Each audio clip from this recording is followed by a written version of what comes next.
Colorado's new e-bike credit is expected to be wildly popular, just like Denver's, except among the small businesses that the state is expecting to shoulder the cost of those $450 discounts until the government reimburses them next year.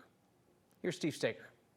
Colorado took Denver's lead, offering e-bike rebates last year to income-qualified people. The program was a success. So this year, Colorado decided to try something new, offering a $450 credit to everyone who buys a bike at a participating retailer starting on April 1st. The problem is, participating retailers are going to be in a bit of a pickle. Normally, when you have a tax credit,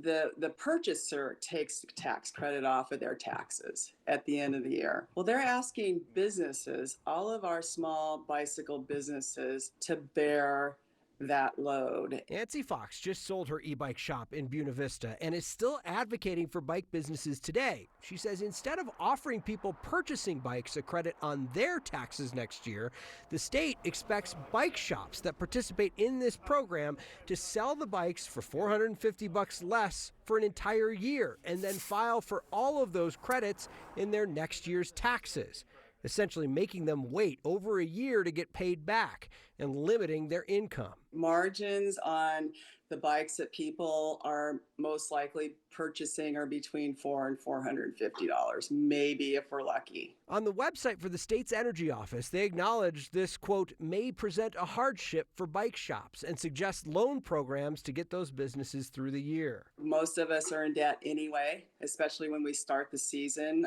because we have hundreds of thousands of dollars tied up in inventory. Nancy says opting out of a program that slashes prices on popular bikes will just turn customers away. There's so much competition that if they don't take it, they'll be out of business. It just upsets me that our government, who is supposedly business for business, is hurting a huge representation of small business in Colorado.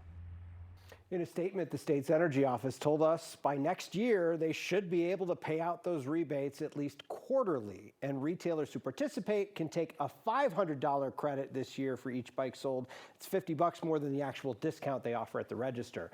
They say they implemented this to get the rebates out to consumers sooner, but at the same point, you've got a lot of small businesses who are saying that's a lot of money for us to just kind of float to you for a year. Yeah, I mean, I'm not the sharpest knife in the drawer, but when you described this to me, I was gobsmacked by it. Like, the state is really expecting small businesses to just kind of like float the cost of their program for more than a year? So they are offering them loan programs through different lenders, but those still have interest rates attached to them. They say that $50, that extra $50 may exceed the amount of interest that you'd get charged on a loan. But at the same point, you got to think about this. These are small businesses, not a lot of cash at hand. They're already getting ready for the spring season, right? So they've got to have a lot of inventory in stock. They already have debt from that.